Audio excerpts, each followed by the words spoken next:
Better late than never. We're always seems like we're later than we want to be getting on here, but we're determined to have a good post game tonight because look, Arkansas Razorbacks. We've seen the movie before where Arkansas stumbles out of the gates in SEC play. I don't think a loss on the road against LSU to open up league play counts as that. When I'm talking stumbles, I'm talking about an 0-3 start a year ago, 2-4 this season before that.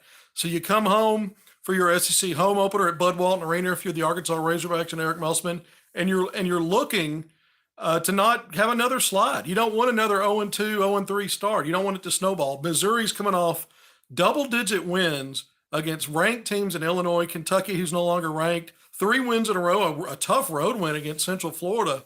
And so you've got 2 ranked teams for the first time ever in a Bud Walton Arena SEC opener, home opener for Arkansas.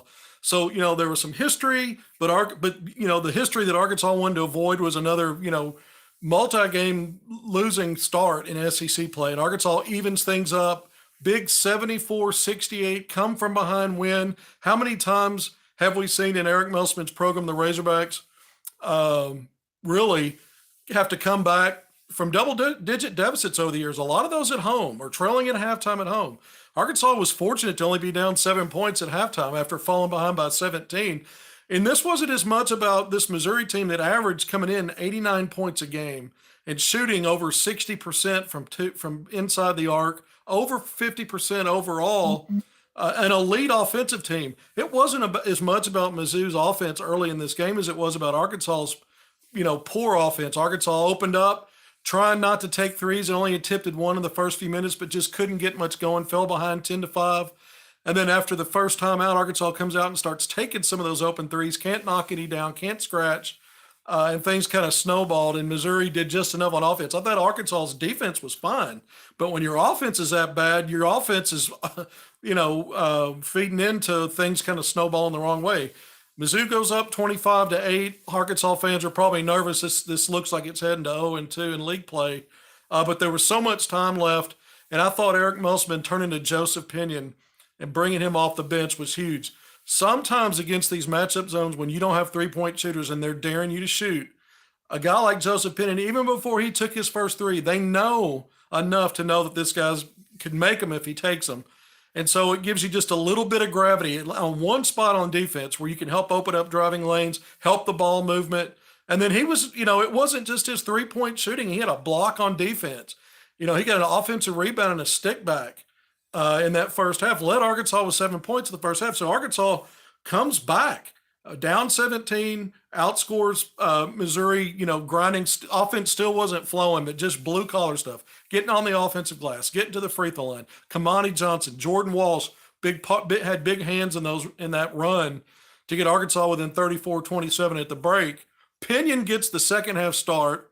Ricky Council, who did not have a good first half, is in his place, so he's got to come off the bench. And apparently this worked out for everybody. Pinion ends up having a career-high 13 points, 3 of 6 from 3. His final 3 extended. Arkansas finally got a lead, a 1-point lead on a Devo reverse layup in transition. Next possession down, Pinion hits that big 3 from the right side, and Arkansas extends that to a 2-possession lead, 4 points. And from there, I really felt like Arkansas was going to find a way to win. I just did. Ricky Council coming in and doing what he did in that second half, 20-plus points. We've seen him down the stretch of games. I go back to the Troy game a few weeks ago when he just took that game over. Similar here, but guys like Devo, I know he had the 5 turnovers, but 10 points, 5 of 10 shooting, 5 rebounds, team high, matching 5 assists. Anthony Black also had 5 dimes, but 3 steals for Devo. And I thought Kamani Johnson was huge, 8 big rebounds to lead the team. He played 20 minutes, and I look at his 5 points. Arkansas needed all of it. I mean, when you win by 6, all hands on deck. And so Arkansas without Nick Smith Jr., by the way, who was not on the bench tonight, he's out to see a specialist, so he was not at the game. We'll see where that leads. We know Trevor Brazil's lost for the season. I bring his name up because Musman said it after the game when he was interviewed by SEC Network. Those were the 2 guys he planned his offense around. I keep writing about it, talking about it on the radio. I've said it on here. Those are your only 2 true 3-level scorers game in and game out. And so it really hurts you offensively to be without one, but especially both, even though a guy like Ricky Council can catch fire. Not really a 3-point shooter. I know he stuck a couple, That's not his game. Getting downhill, I thought he looked very uncomfortable on the road against LSU, driving into the teeth of the defense. And I think he struggled for a while until that second half that he got a comfort level. And look, no rim protectors for Mizzou. I feel like Arkansas should have passed up. I mean, Arkansas ends up 6 of 21 from three, so 24 of 25 the game before, now 6 of 21. Probably too many threes for my preference. 2 of 12 in that first half, not very good. Pinion busted one of those, so that was good. But you end up 4 of 9 in the second half. So even though you cut your volume down a little bit in that second half, played more to your strengths, but when you did take them, you knocked some down. And Pinion was huge. Pinion was huge. Hitting 2 big threes in the second half. Then you saw Anthony Black late in the game. His offense wasn't going, but I think after Arkansas had a 2-possession lead, Mizzou got it down to a 3-point game, and Black doubles that lead with his only 3 make of the night. So that was a big one. And I thought Devo Davis, I'm going to go back to him, some of his mid-range shots. When he gets in a rhythm dribble, doesn't over-dribble, and gets to his spots, his shot is effective inside the arc. It's when he tries to do too much off the bounce, and sometimes he'll make some nice plays, but a lot of it he's trying to do maybe a little too much. So when he plays within those strengths, he's tough to deal with, man. He's really good defensively. He creates havoc. The 3 steals, I talked about that. And I thought Arkansas defensively against a smaller team. Let's look at Arkansas on the glass, plus 17, 40-23. The Razorbacks were plus 6 on the offensive glass, and that led to plus 9 in second chance points, 17-8. That was huge in a game like this because this is where I thought Arkansas would have a big advantage. And even in the first half when the Hogs were struggling, it was those blue-collar offensive glass plays that kind of kept them hanging around and let them help whittle things down. And then in the end, they just kept pouring it on. I felt like Arkansas really attacked the offensive glass. The rebounding was huge. Fast break, transition. This was a Missouri team that wasn't necessarily great defensively when you look at percentages on shooting, but they were, the number 1 team in the country collecting steals, forcing nearly 20 turnovers a game.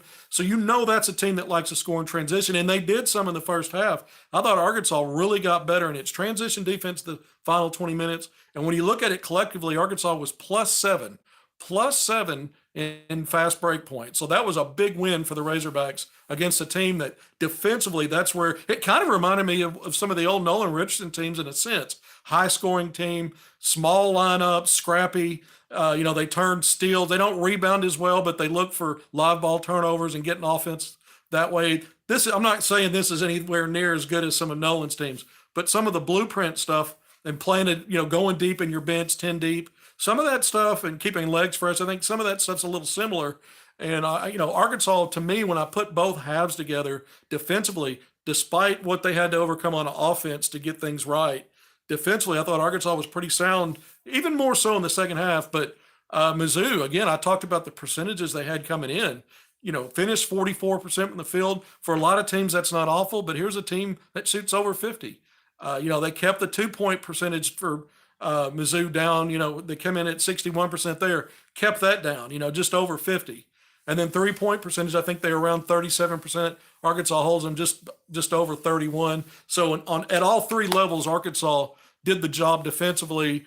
And anytime you keep a team 20 points below its season average scoring the ball, you're doing something right. It really was all about Arkansas figuring things out on offense, finding ways to get the free throw line. 5 of 10 in the first half.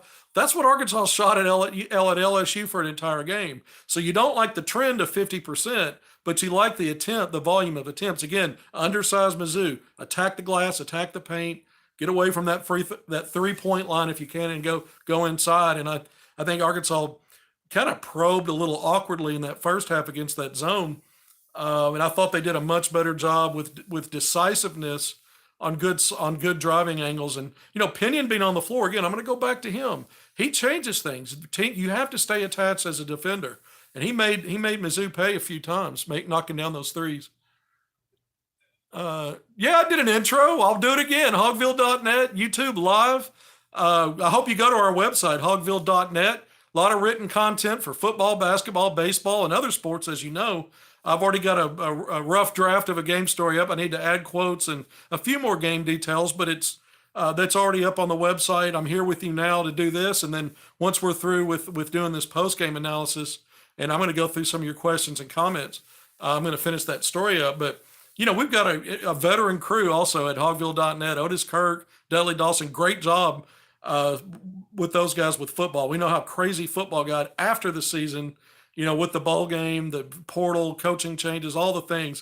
It seems like it's crazier than it is in season, just trying to cover the team game to game. And so those guys did a great job, I thought. And so, Dudley Dawson also assists me in basketball. He does coverage for the opposing team and their perspective, their coach's perspective. It'll be interesting tonight to see what Dudley comes up with after talking to Dennis. excuse me, Dennis Gates. But yeah, Hogvillenet, YouTube Live. We love doing these post-game shows. And I want to get to some of your comments. So I've gone through a good parts of what happened in the game, not only statistically, but different stretches when Arkansas fought back. And I really thought Arkansas took command late in this game. Well, actually, in I'd say the last 10 to 12 minutes, I thought Missouri really struggled dealing with Arkansas at both ends. Even though there were little pockets of success for the Tigers, I thought they were in struggle mode, and I thought Arkansas was the better team, which says a lot. I mean, that's a good team. We'll see how good they are as things play out. It's a veteran team, a lot of transfers. I like the way that they play, given the personnel that they have and what they've constructed. Some of their guys, you could see their veteran qualities and some of the things they did to kind of win one-on-one battles early. And I thought Arkansas got smarter as the game went on, dealing with that veteran Tigers team. Joseph spaces the floor to allow our athletes to get to the basket. That's part of it. It's called gravity. A lot of times when you can't shoot, you can just pack that zone in. And even if the ball's moving to your side as a defender, you don't have to close very far if a guy can't shoot. You want him to take that shot. With Joseph, you have to treat him a little differently. And you also have to have a second help defender in case he makes a subtle move to free up for space. So you always want someone to stay attached to him. And it does help other guys drive to the basket. And I think Arkansas did a better job once he got on the floor, with everything, including, he wasn't just a decoy. He was productive. He was Arkansas's leading scorer, and would have finished that way if Ricky Council hadn't gone nuts. 11 of 13 at the free throw line for Council, most of that in the second half. 25 points. I think it was 21 that he scored in the second half, but 5 of 6 in the last 25 seconds at the line to ice that win.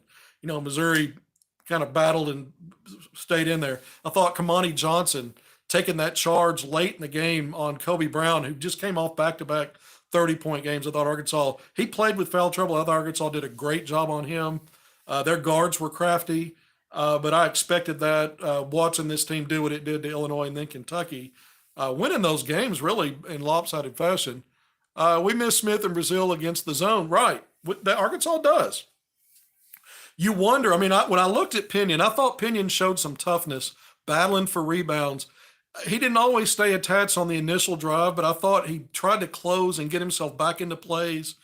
He's got a good frame at 6'5", pushing 6'6", with some decent athleticism. And I thought, defensively he battled, and that's what you want to see. You want to see his growth on that end, because that's what's going to help afford him more opportunities. This was one of those matchups where, a guy like Mekhi Mitchell, 8 points on 4 of 7 field goals, 7 rebounds and a couple of blocks. He only played 15 minutes. With he and Kamani Johnson playing together, combining their minutes, they didn't even play a full 35 minutes yet. When you look at the combined production, it was outstanding. A double-double with some hustle plays in there.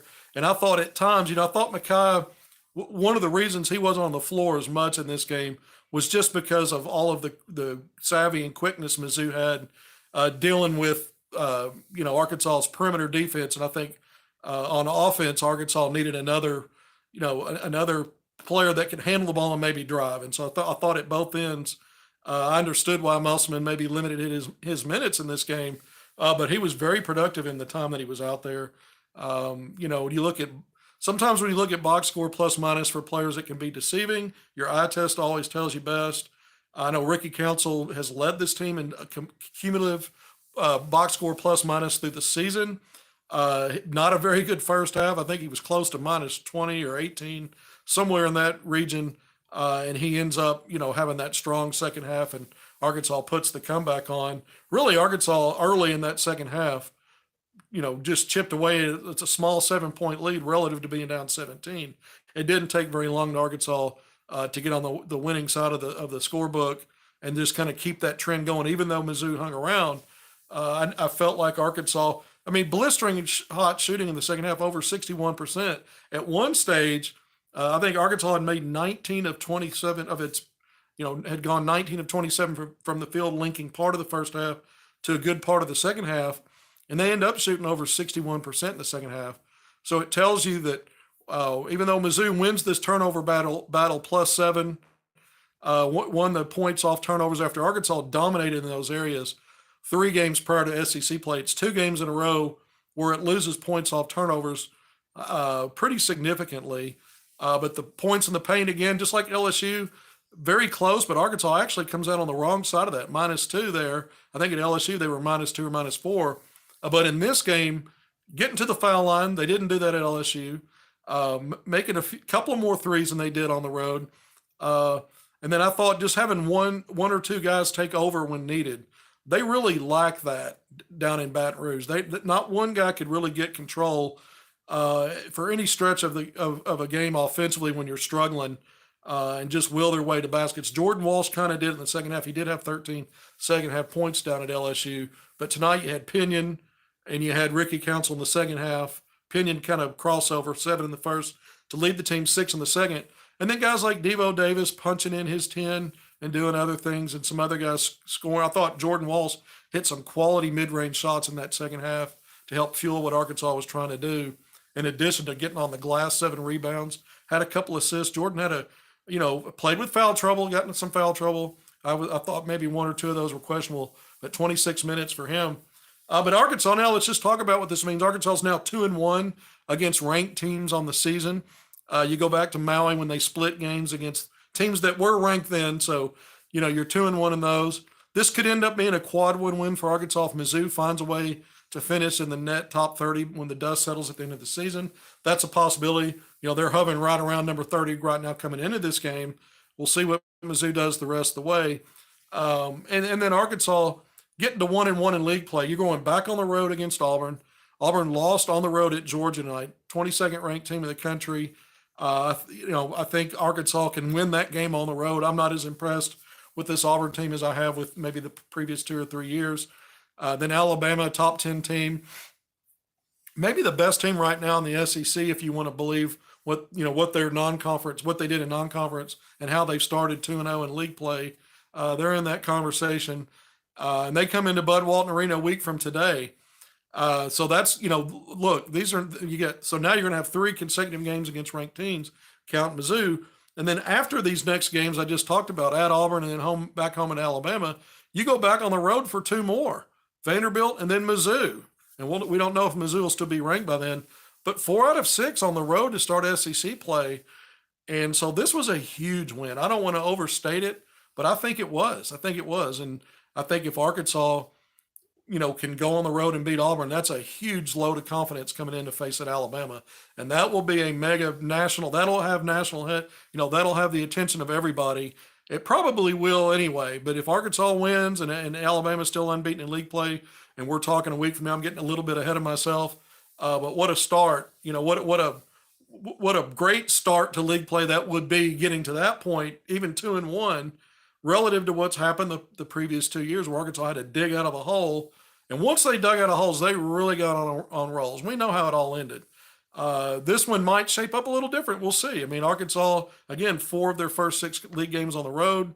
You might come out, you might feel lucky given what's happened in the past to break even in that somehow, or 4-2, I think would be great. If Arkansas goes 5-1 to start league play, look out everybody, because we know they're shorthanded right now. So, again, I'm throwing out all the different possibilities.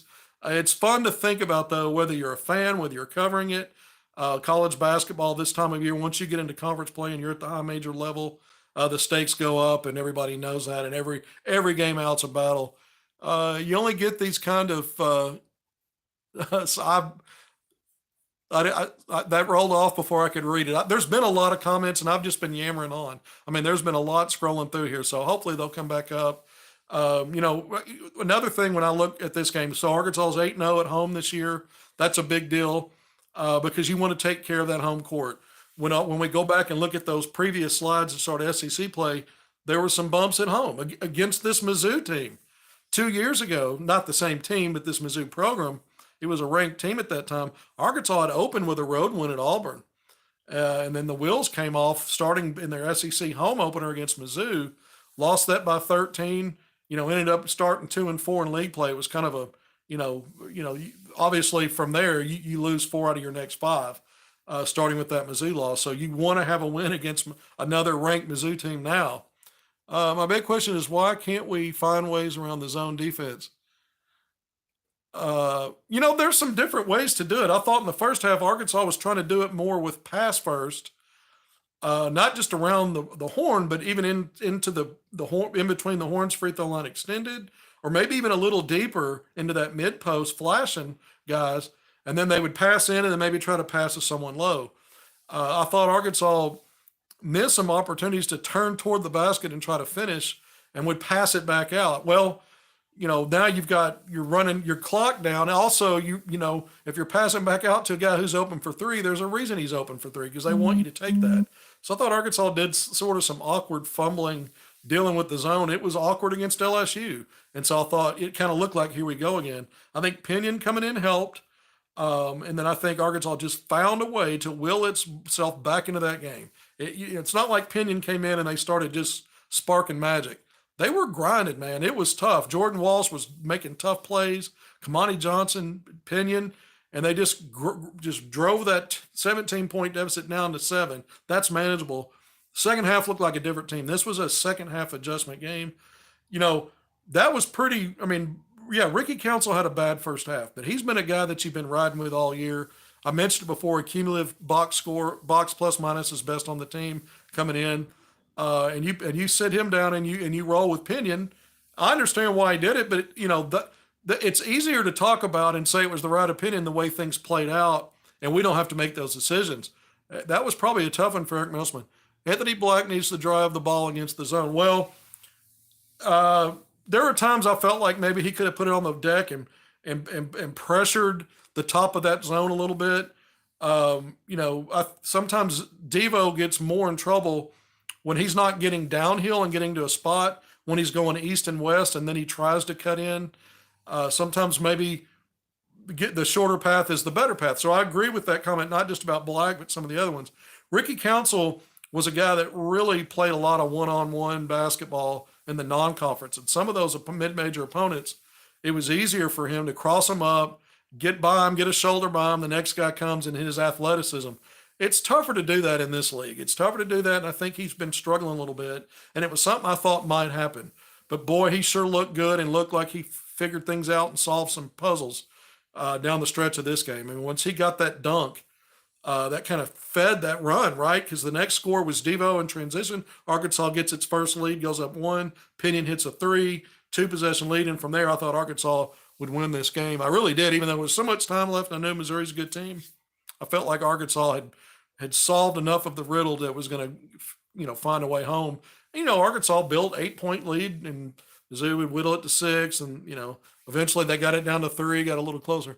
Arkansas loses this game last year. This team is so talented, they will win games just because of talent. Well, talent's not. Yeah, I mean, their talent's always going to help you win the day when you've got as much as Arkansas's had, even with Nick and Brazil out. So there's some truth to that. But there's also a toughness factor that comes out in all of Eric Milsman's teams, regardless who's there. I thought the team 2 years ago was talented.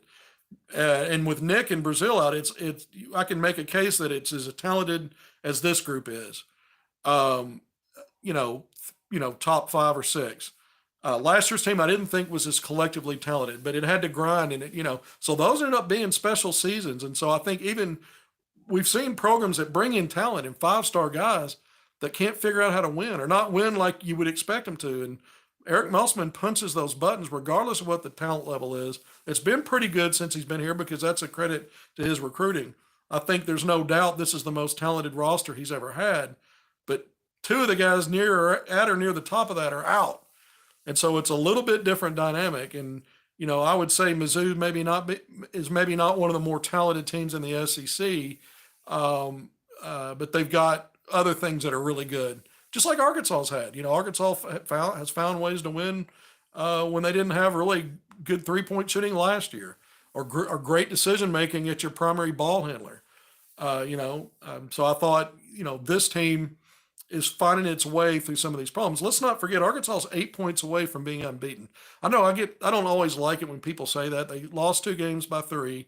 So if you had 4 more points in each of them, you win them by a point. And we know they've only been at full strength for 1 game, and this has been a pretty good schedule they've played. Not a lights out great schedule, but I mean, it's been a tough schedule, and Arkansas is right there, man. They're on the fringes of being unbeaten, and there's a recipe beyond just how much talent you have. It helps, but I think we're seeing a guy like Jordan Walsh improve his game. We've seen a guy like Mekhi Mitchell, even though he didn't play as many minutes tonight, become more of a first and second half player than maybe he was early in the year because he started every game. We know what Kamani Johnson's going to bring, and they continue to figure out how to get him in there. And I think that's big. I do. I think Kamani does a lot of little things from a physicality standpoint, from a presence standpoint, from a toughness standpoint, from just doing what Eric Musselman expects of him, because that's leadership by example. So I think there's a lot of little boxes he checks, whether he plays 10, 15 tonight, it was 20 minutes, but he's an influencer in a good way and in impacting Arkansas, especially in some of their comeback games, man. He had a big hand. I talked a lot about Pinion, but he and Jordan Walsh had a big hand in that first half comeback, I thought. It kind of set the tone, and it was a blueprint for at least the grinding part of it until Arkansas got a little better offensively. And boy, did they ever get better offensively. Again, over 61% in the second half. I really didn't think Mizzou had the kind of personnel to be great defensively against Arkansas. Forcing turnovers, and Arkansas has a lot of self-inflicted wounds, as Eric Musselman likes to say. So in that sense, yes, and we saw that play out for the longest. But actually defending Arkansas, even with that zone, I felt like Arkansas would figure it out at some point. Walsh has improved drastically. He has. I go back to the Oklahoma game, and since then, so that's 5 games ago, and I think he's been really, really good for Arkansas. We should look for the lead pass and transition and the skip pass to the half court more. We miss a lot. Well, I mean, they practice a certain way to do it a certain way, and there's certain guys that are missing right now that are outstanding in transition, and I think for a team that struggles shooting threes and then struggles solving half court zone defenses, you make a valid point. I mean, Arkansas needs to find ways to score. Tonight, we could knock the transition, but early in the game, it was advantage Mizzou, and by the end of it, Arkansas was +7 in transition. They did all right there. That last three, one of the threes by Pinion was a transition three. It might have been his first three of the second half or his second one, but that was a transition three. We have not seen that. We've not seen that. We've seen Arkansas, the threes that it's made and struggle to make in most games really come more from just guys being left open in half court and taking the shot. We have not seen a transition. He's the kind of guy that can do that. He ran to a spot. I think it was it Ricky or Anthony Black found him, and he just knocked it down with confidence. That's another area where Joseph Pinion might be able to help you. Devo is either amazing or awful in transition. You take the good with the bad, I guess, right? Because when you look up at the box score every game, he's either first, second, or third in minutes, somewhere in there. 38 minutes tonight. 5 turnovers, but 10 points. 5 of 10 from the field, that's 50%. You're going to take that every time with Devo. And he stuck some really nice mid-range shots. I mean, Arkansas needed that. He got to his spots with rhythm and confidence on those, not over dribbling. Finished in transition. But the 5 rebounds, the 5 assists, the 3 steals. I mean, he seems like he always has that kind of a stat line to go with some of the head-scratching stuff that we see. So you nailed it. I'm talking around it, but you nailed it. You gotta live with some of it, I guess. All right, it's Hogvillenet YouTube Live. Enjoying the post game. I love the comments. I missed a lot of them. I was hoping some of them would scroll back over. But anytime Arkansas wins, these are a lot more fun because I think the fans want to engage more after a victory.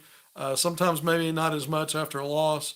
It's interesting. Arkansas's been in two close games. If you look at the blueprint in previous season in league play, it's not like back in the Nolan days where Arkansas would feast on half of the teams or more and run them up. Most of the games now, because of the quality of the league, top to bottom, are battles, even at home. I mean, so even though Arkansas blew out, I just said all that Arkansas blew out Mizzou at home last year. That was one of the rare blowout wins, which ended that 0-3 start in league play, by the way. That was the game that got them better, got them well before they went on the road and beat LSU, which was ranked, and that was the Key Smart game where he coached it. But yeah, not a lot of blowouts. So you got to find ways to win. And Arkansas losing that first game, obviously now that you've corrected things, you beat a ranked team at home. You've got a chance for this to end up being a quad one win later, which I don't think anybody would have predicted Mizzou would be anywhere close under a first year coach with all the changes and all the problems really with personnel and other stuff in that program.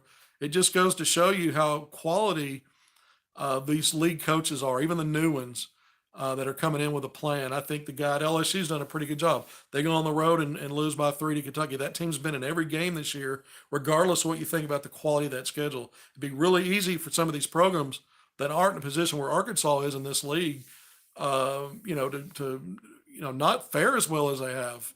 Quite honestly, I think they've done a good job, and a lot of that has to do with coaching and getting players to buy into system.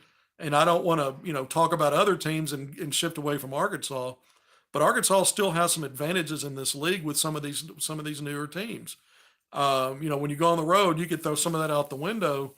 But Arkansas, I think, again, I don't think this Auburn team's all that great, and I think Arkansas can go on the road and win that game. It's tough to win at Auburn, but Arkansas can do that.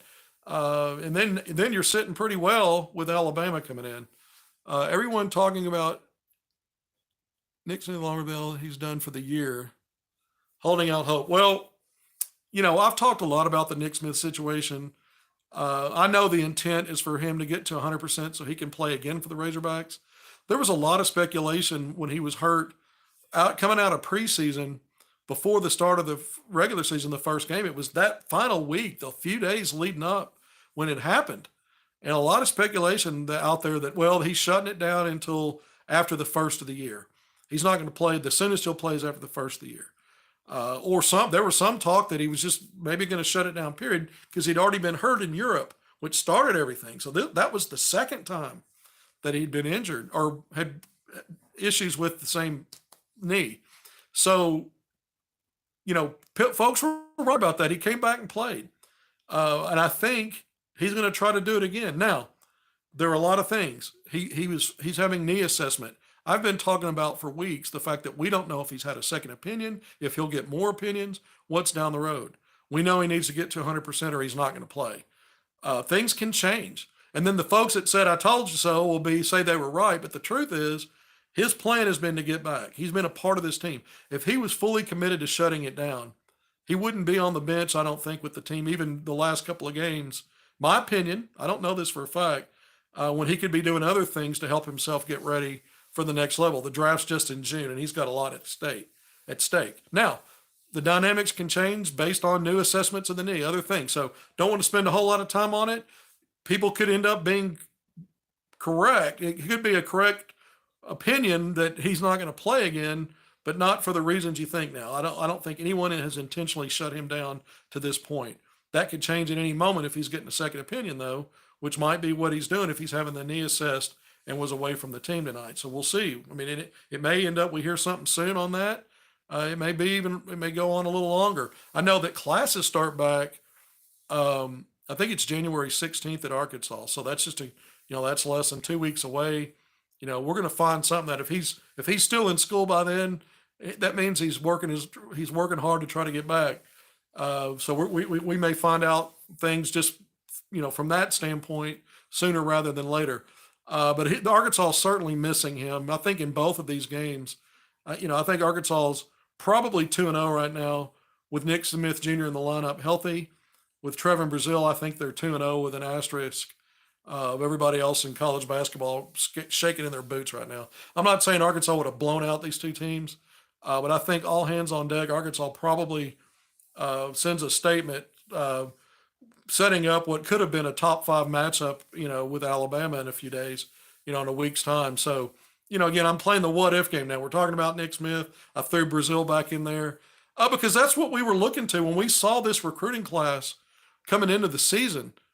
It was the top recruiting class in the country, in my opinion. I don't care about Duke being number one in the high school class. Arkansas was number two. Look at what Duke's players are doing right now from that high school class. By the way, they're not killing it. Nick's been out, but he was pretty darn good when he was in there. We know what Anthony Black's done. We know Jordan Walsh has helped.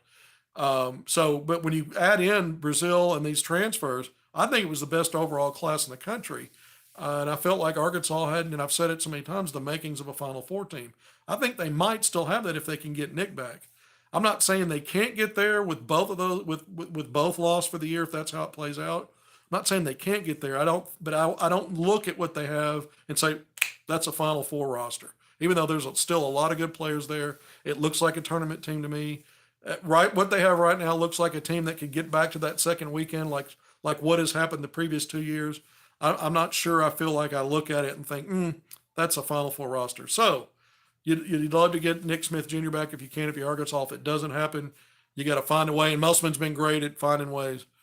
Young teams like us will peak in March. That's part of it. And, Arkansas is still figuring things out. If you think about it, Musselman's reshaped at least half the roster in the previous 2 years. And I think that partly played into why they struggled. Connectivity at both ends, learning what his expectations are. And sometimes you have one or two guys figuring things out while one or two are still not quite there. So collectively, it sometimes looks bad and disconnected, even when guys are starting to get it. It's just not enough guys together soon enough. And so I think that's why Arkansas hit some patches when the competition got much tougher than the non-conference schedules they played each time the last 2 years right now. And this late December, early January.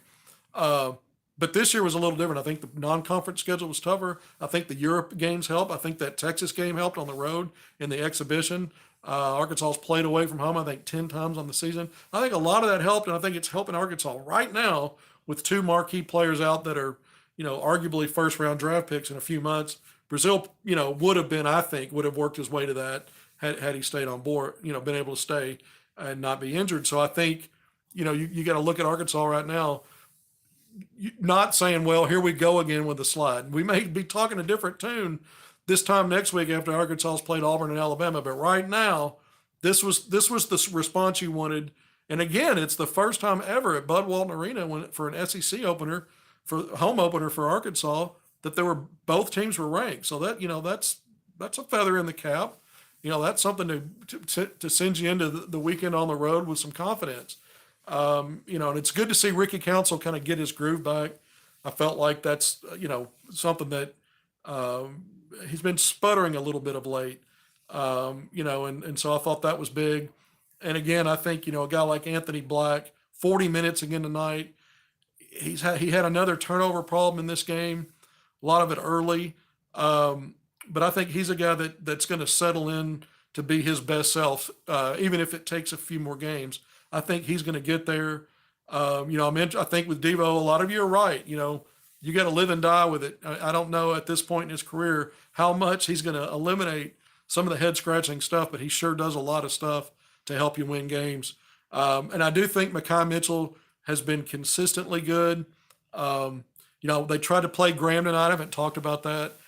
Got him out of there really fast. He just he's just not looked good in just the little spot possessions he's got in the last two games. And you can go back in non-conference. I go back to the Texas game. You didn't get to see that because it wasn't televised. But he looked out of place out there. So, he's a guy that might come around and help Arkansas. We saw Pinion tonight. This is so encouraging for Arkansas. Pinion has been good in his opportunities, but they haven't been significant and they haven't been in crunch time.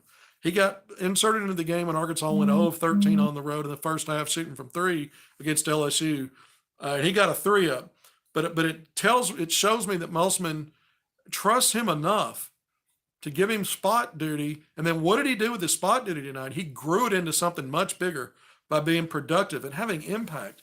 It wasn't always just his production. It was also that gravity I talked about that some of you have mentioned of helping, keep defenders tied up, concerned about what he's going to do. And he still stuck some shots. Again, I go back to that rebound, that offensive rebound. Uh, Pinion was the spark we needed tonight. Man, you nailed it. That's it. He was.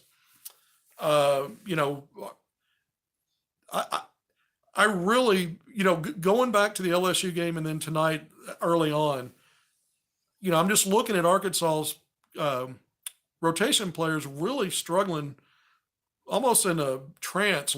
I'm in a trance right now trying to describe it. Almost like they're hypnotized, dealing with his own defense. Pinion looked comfortable. He looked comfortable being in the corner. For the ball to swing and get to him. I think it made Missouri a little more off balance and uneasy, and I think it helped other guys. And again, I go back to Pinion getting on that offensive glass. He got a block on defense, and there was some toughness to his game aside from his ability to shoot the ball. And man, and he got to the free throw line. He got fouled and knocked down both free throws. I believe that was a 1-and-1, so he could have missed the first opportunity, and that'd have been an empty trip. He's not a guy that's played a lot, so you look at Joseph Pinion tonight. Is he the player of the game? You could make the case for him and Ricky Council and call them co-players of the game. When I do my Parkway Automotive, that's my sponsor, by the way. When I do my player of the week, we'll see what happens Saturday. But right now, those are if I had to do it today, those would be the co-players of the week because I think both deserve credit. There are other guys too. We've talked about all of them. But I go back to Arkansas finding a way. It's done that so many times. That's been the recipe. And usually in a game like this, I think a lot of you are right. 2 years ago, they lost a game like this. Different kind of Missouri team, but a ranked Missouri team and a worthy Missouri team, and they lost it at home, and it kind of snowballed from there. Tonight could have, ignited more problems early going SEC play for Arkansas, broken record time, but it didn't. You credit the coaching staff, you credit the players, and certainly a guy like Joseph Pinion. Yeah, career high scoring night, 13 points. He had a double figure game recently and a blowout win in non-conference. I think that was Asheville maybe. But, I'm looking at this as you just stepped up against a ranked team. And you haven't been in this kind of a role or spot at all yet in your college career. This is huge growth for Joseph Pinion, huge growth opportunity.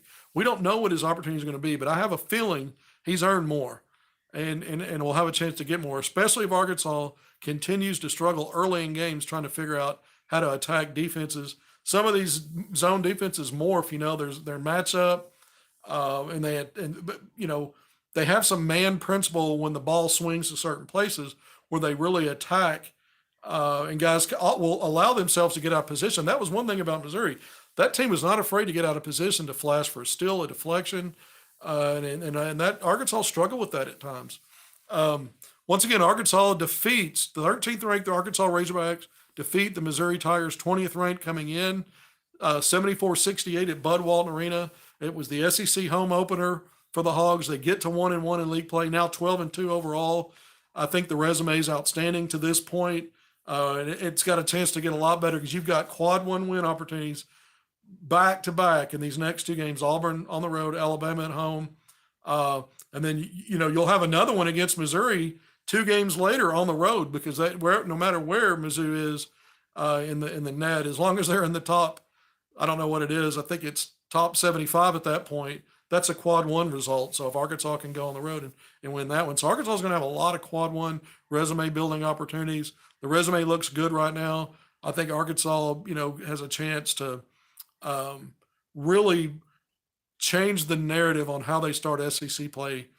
And let's remember, yeah, it was bad the last 2 years under Eric Musselman, but you go back to Mike Anderson, they typically started slow in league play.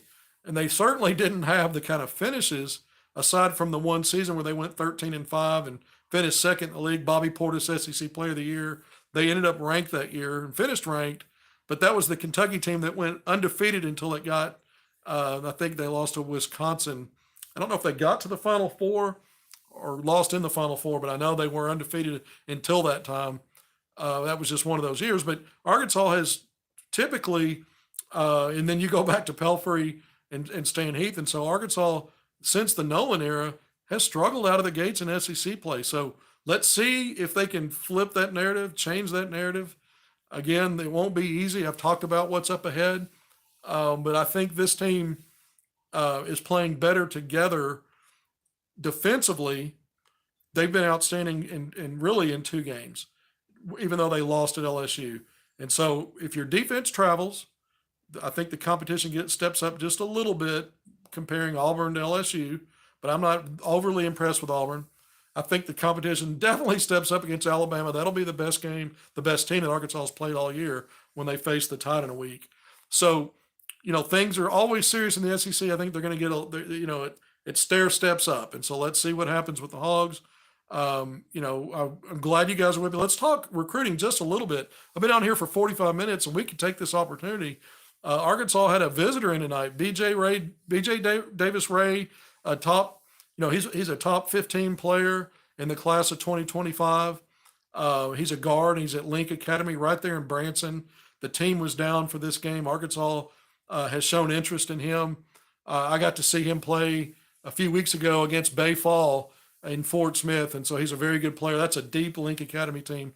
A lot of high-level, high-major players on that team, but he's a guy that Arkansas is looking at. But he was in attendance tonight with his team for the game. Arkansas just extended an offer recently to Carter Knox, 6'5" guard from Tampa. His brother Kevin Knox, the second. We know he played at Kentucky, was a high draft pick for the Knicks back when Keith Smart, Arkansas assistant coach, was on that Knicks staff. So there's connections there. Arkansas recently offered him. Amir Ali, I just put an article out about him. Another 5-star, top 15 rated 5-star by ESPN. He's going to visit Arkansas. I talked to his dad. I interviewed his dad and had an article out on Hogville.net today going through some of his reasons why he's interested in Arkansas. But apparently when Arkansas offered the scholarship in the summer, they've been building a relationship since then. There's no previous ties. But he is friends with another 5-star recruit from that 2024 class, Isaiah Elohim. Elam is how I pronounce it. Another big guard, 6'5" at Sierra Canyon. Well, Isaiah and Amir are friends, and they talk about the Razorbacks. So Muhammad Ali, Amir's dad, told me that. He said, yeah, they text all the time, and they talk a lot about the Razorbacks. So Amir's probably going to take his official visit. He wants to take an official visit to Arkansas after his season, so maybe in the spring or early summer. His dad told me that he's going to come to Arkansas himself, by himself, at least once or twice, maybe to attend a game, check things out, and maybe go on for another time to attend practice and other things. So very interesting, but he said they're definitely in the works to visit Arkansas. So, at 6'8", he's a big guard, Amir Ali, versatile guy. He's at IMG Academy now. He's from the Dallas-Fort Worth area, and his dad said, of course, they noticed the playing time that Anthony Black and Jordan Walsh get as freshmen, and that's front and center as part of why they really like Arkansas because, you're a top 15 5-star guy with his size and versatility. Now you're talking about, one and done again, and Arkansas is trying to establish that track record of getting guys in and out and promoting them to the next level. And certainly Anthony Black and Jordan Walsh having the roles they're having. And then even, Joseph Pinion tonight, Eric Melsman's proven to these recruits, you're a freshman, I'm going to play you. That's not always been in his DNA. That's something where he's evolved. It certainly helps when you have top-level guys. And again, we go back to that recruiting class. We talk about the 3 5-stars all the time, but Pinion was a top 100 player. Darian Ford, top 100. Barry Dunning Jr., top 100.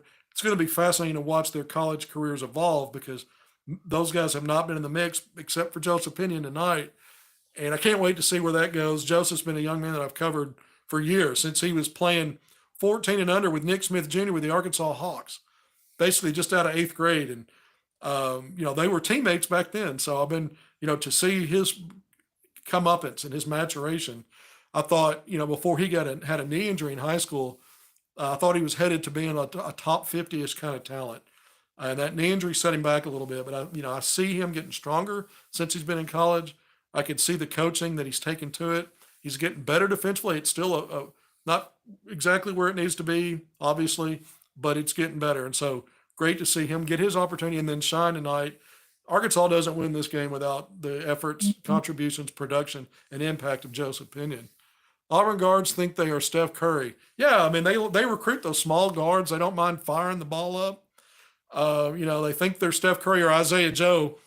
Isaiah Joe is actually better than Steph Curry in some NBA three-point analytics right now. I think it's kind of fascinating how good he's been in the NBA. But he shows you, I bring Isaiah Joe up because he shows you a dynamic you don't see a lot of. He was like this at Arkansas. He produces a lot with very minimal dribbling and movement with the ball. He doesn't over dribble. He doesn't hunt, search, pound. Everything with him is very economized and very effective. Quick release, deadly release. Less is more with him, and it not only does he have gravity to help drivers. That's why Joseph Pinion's in that conversation for that kind of guy at this level. I'm not saying he'll be that at a pro level. I'm not projecting him NBA at this point, but what I am saying is that's why some of your comments about Joseph helping others, whether he was scoring or not, there was truth to that. And Isaiah Joe's showing it at the highest level right now, and having just an outstanding season in his third season now in Oklahoma City. But Arkansas hasn't really been recruiting shooters like that. Joseph Pinion and Nick Smith were those answers in this class. Trevor Brazile to some degree because of his ability at 6'10" with a 7'4" wingspan to stretch the floor. But guys, but I would go a step further and say Joseph's probably potentially the most pure of the shooters on Arkansas's roster. That may seem like an obvious statement, but until you do it against live bullets like he did tonight, 3 of 6 from 3, 50%. You'll take that. We just don't know against other matchups and other personnel packages how it's going to play out with him having a role. But I think he's obviously increased his chances to help Arkansas home and away because of what he can do to stretch the floor a little bit, get that gravity, keep defenders attached, help others that way. Even if it's not as many minutes as he saw tonight, the next one or the one after that or whenever it is, he could still maybe help this team. I think he's proven that now. Like Musselman always says, each game takes on its own identity. But I think Pinion showed enough even before tonight that spot minutes here and there could help this team. And so at minimum, I think we'll see more of that. And I think we'll probably see even more than that. Can he shoot the three? Here we talk. Pinion was the spark. So, I think the next thing is when we look at Arkansas's formula, Arkansas still has size on the front line. They don't have that freak athlete in Trevor Brazile, but they still got size. Even Kamani Johnson, who's undersized in terms of height, and he's a below the rim player, he's a bowling ball in there, and he knows how to use that body, that frame, that strength, that aggressiveness. And so, I think Arkansas tonight, because of against this team, proven, even though you have advantages, you've still got to go out there and throw your weight around. I thought that was a big part of what worked for Arkansas, and I think they need to get back to that mindset. Let's win the blue collar battles. Let's get to the foul line. Let's attack the rim. Let's get in the paint, even with our more skilled guys. Drive. To me, 46 threes combined over the last 2 games is not the best way for this team to play. It ended up working out fine tonight. Arkansas was 4 of 9 from distance in the second half, and it was part of everything else that was going right. But again, you don't fall in love with it, and I don't think you buy into that. I'm not saying Arkansas won't have nights where it'll knock down some threes. I'm saying that's not the best way for this team to play. Easier said than done than to attack some of these zones where they've done their scouting and they know what players' strengths and weaknesses are, and so they're tailoring their zone schemes on what guys can and can't do to take away as much as they can. Sometimes it just takes a while. Musselman's brilliant in halftime adjustments. I don't know why the halftime adjustments never felt like they came against LSU, but in this game it certainly did. And I think going forward, Arkansas gets back to that blueprint of being physical, using its size, length, athleticism. We talk about it so much, but I think that's the way for this Arkansas team moving forward. Certainly going on the road, I think Arkansas needs to try to play some bully ball and put the onus on the refs to swallow those whistles. Look, drive to the basket. You get a better percentage to finish, and if you don't, maybe you get fouled and get to that free throw line and make it a long day for Auburn on its home court. That's what I think Arkansas needs to do. Certainly in this game coming into it, I thought Arkansas could dominate the glass. Exactly what they did, plus 17, plus 9 in second chance points, which are points after getting the ball back on an offensive possession from a rebound. So, when we look at the turnovers, Arkansas is kind of going in the wrong direction the last 2 games. They can get that right too. I think this team's still going to have unforced turnovers. We were this far along in the season. It seems to be part of the theme that plays out. But if they can just shrink them down a little bit, and then defensively forcing enough turnovers where they convert them, because that's what would work so well in the wins over Oklahoma and Bradley, and then the final non-conference game against Asheville. Not so much lately. So I think just kind of maybe finding ways to get back to what works best gives Arkansas a chance to come out of this first 6-game package I talked about, 4 on the road, looking good. I think there's a chance for that even without Nick Smith Jr. and obviously Trevor Brazile being out. All right, Hogvillenet YouTube Live. We're almost at an hour. We actually got a little recruiting talk in there. I even threw in a pro hog, Isaiah Joe. I've talked a lot about this game. Some of the comments went by pretty fast, and I didn't get to some. A handful or so I got to. But please go to hogville.net and check out the written content, the coverage of the big 3 sports: football, basketball, and baseball, and women's basketball, soccer, all of it. We've got it covered. But certainly we enjoy these post games going live with you on YouTube. And it's always better when the Arkansas Razorbacks win, which the 13th ranked Hogs did tonight on their home court in their SEC home opener, 74-68 over a hot Missouri team coming in 20th ranked now in the country. See you next time.